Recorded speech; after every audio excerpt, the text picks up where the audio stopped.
Hello viewer and listener, my name is Abigail Akikotu. You're welcome to Political Banter right here on Boesti TV, where politics meets economics and where ideas are put under the microscope.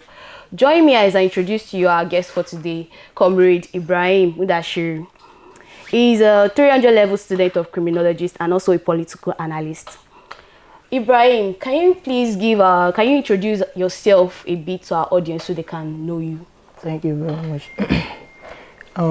Good afternoon to all the listeners at home. My name is Comrade Mudashiru Ibrahim Bulatife, popularly known as Lord IVB. I'm a 300 level student of criminology and security studies.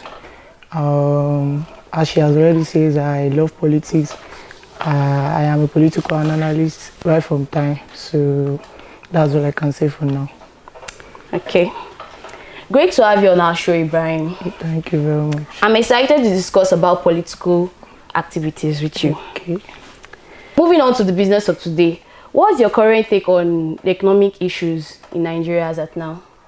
Without saying too much, we all know how the economy is not really friendly right from time, but as we can see, when the federal government has imposed the subsidy, and you see how the inflation of price of goods has increased on a daily basis,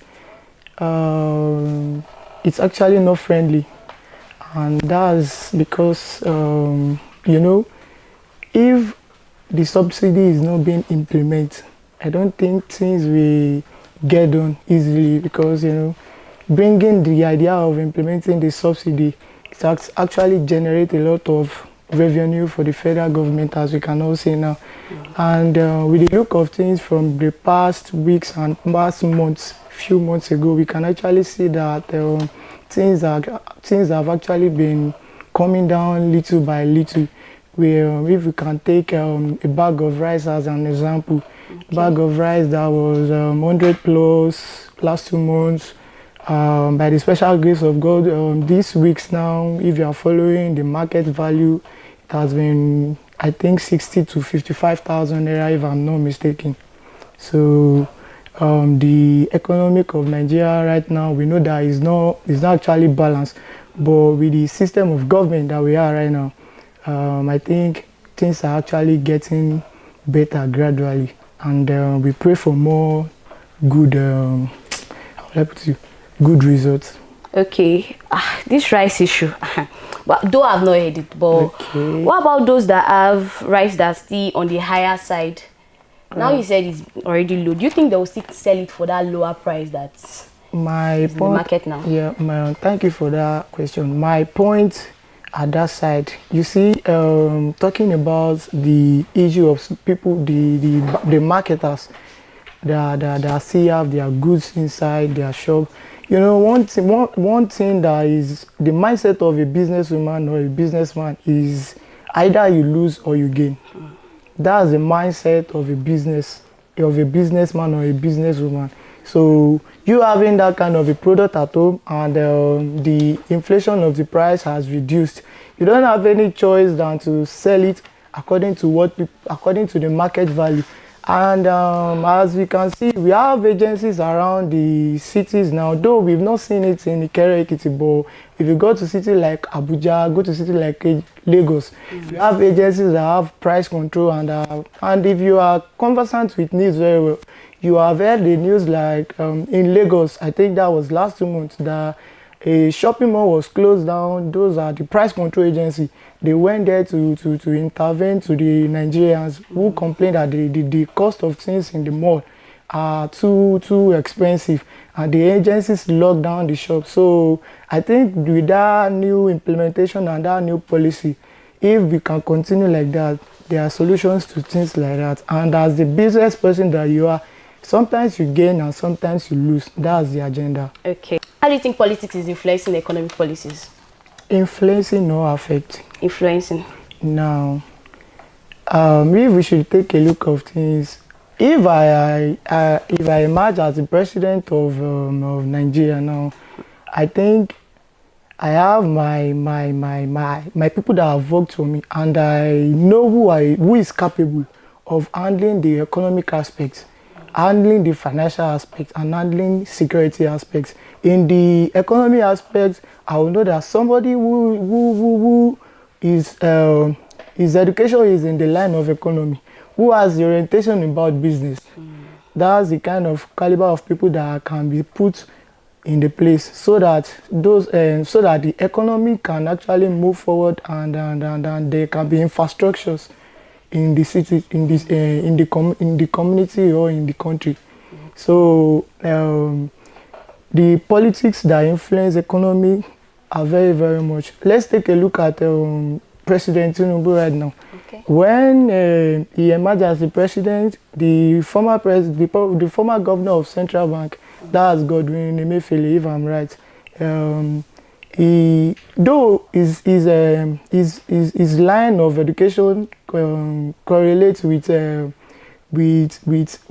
anything like this with monetary value, but at times when you see that this person is not up to the standard or up to the tax of what is given, you can actually change it.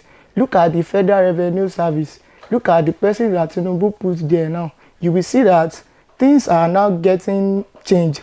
The revenue income is the revenue that even federal government is generating now is now higher than before. And if you are conversant with the latest news, I think he has cleared the debts, some little debts that we are owing some neighboring countries. Okay, I would like to talk about something in that aspect. In for example, our president. Okay. You know, it's not just putting someone there.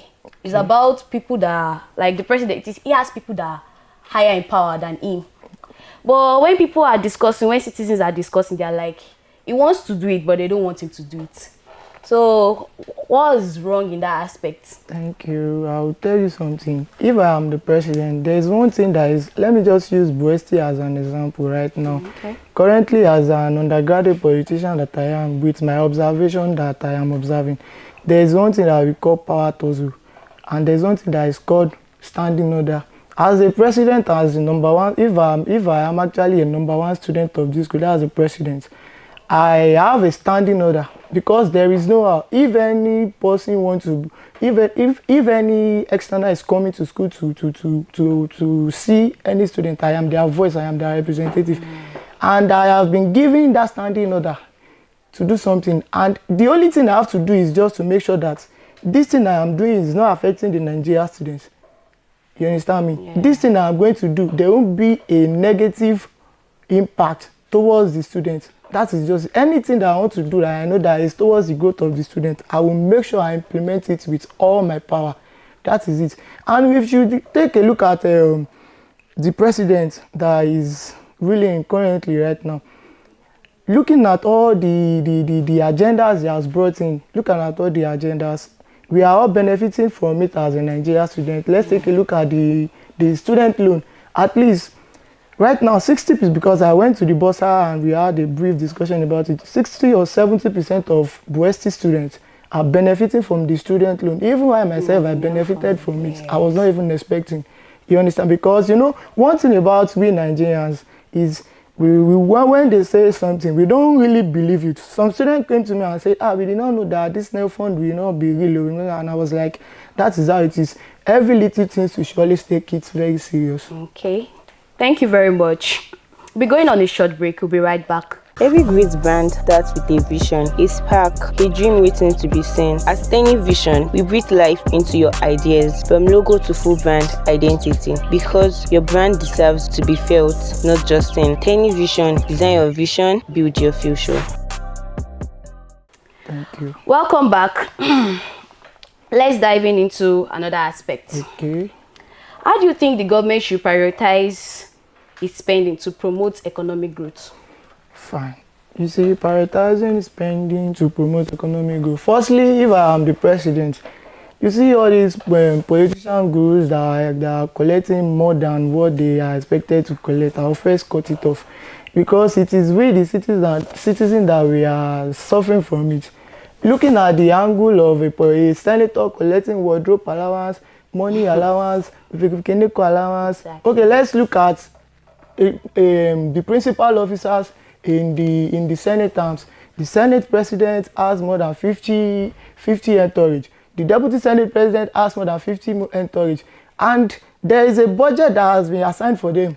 More than 500 million will be assigned for them. Yeah. So recently when they released the budget of Nigeria, I saw there are some aspects there. They said Abuja renovation more than one point something trillion. What are they renovating?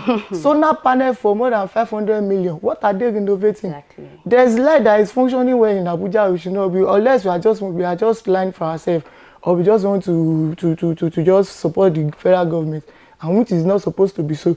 So all these things, if you can actually cut this off, I feel that if you are into politics, it should be a selfless service, not money service, because they see it as another source of income. I don't think it's in this Nigeria, but don't you think those people will suffer?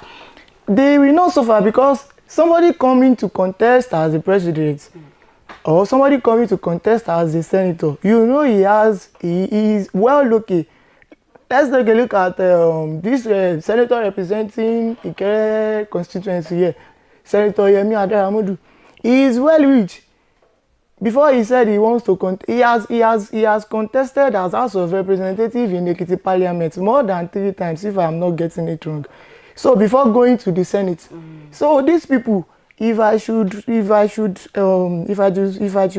it out in my own view of things, they should just cut their money and pass it to another area, so that we can use it for economy, and another aspect whereby citizen does not pay tax, when assuming we are paying enough tax, and assuming everybody in Nigeria is paying tax now, these things, it will foster the government to when they are generating enough revenue, it will foster the government to boost the economic, to give skill acquisitions to the youth. Unemployment rate will not be much. You understand those thoughts like that? So don't let me go too far. But according to my own understanding, I met with someone that's not like, tax are for government workers. How do you expect someone that is not earning much to pay tax? How do you think that would be possible? Yeah, that's where we are getting it wrong. You will see an American, if you wake up one day and you will say, God bless American. It is not because of that God bless American alone, because of what he's actually earning. There are parastatals that we are getting it wrong. There are areas that we are getting it wrong in Nigeria. Yeah. Go to United. I have relatives in outside country, in the foreign countries. They have what they call tax form that they will fill before you do any work. They will know your certain income. They will know the specific amount you are collecting. Even if you want to use ordinary electricity, you will pay for tax there. Wow. Even if you want to drink water, you are paying for that tax. If you don't know, that's in United Kingdom, and that's why their country. It's not that there is no corruption there, but that's why their country is developing on a regular and a daily basis. Developing. Look at America. They have database whereby all citizens are bringing they are generating revenue for them, and it's fostering the economic growth of the nation. So you are understanding me? So that part like that, I think we are the one that we are actually getting it wrong in the part of tax. Okay.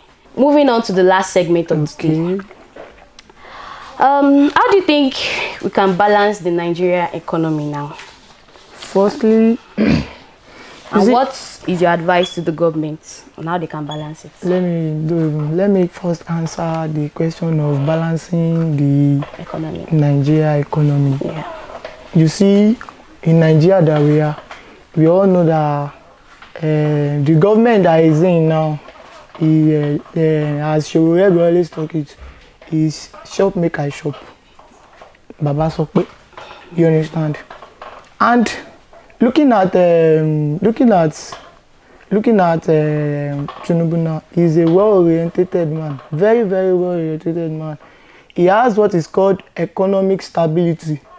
If you are conversant with him, he has what is called economic stability. And with the look of things now in Nigeria, we will see that even the economy, and it has really developed when it comes to the growth of economy. It has developed. It has really developed, because before Nigeria does not have anything called economic growth. Our economic ratio was very low. Even Ghana are more rates than us when it comes to economy and don't let me put infrastructure, economy. So I think the president is doing well right now. He's really doing well. I would say, to my own observation, he's really doing well in that aspect of economy, and the economic is even improving on a daily basis. And my advice to the federal government is to provide more skill acquisition, provide more employment, and what else again should I say? And providing entrepreneurship. It will boost and helps the situation of the economy of Nigeria. So that's it in that aspect. Okay. Thank you, Ibrahim, for honoring our invitation. You're welcome. We'd love to have you next time. Okay, We'll thank invite you. Thank you very much. Thank you, viewer and listener, for staying tuned with us. I remain your host, Abigail Akikotu. Till next time. Bye.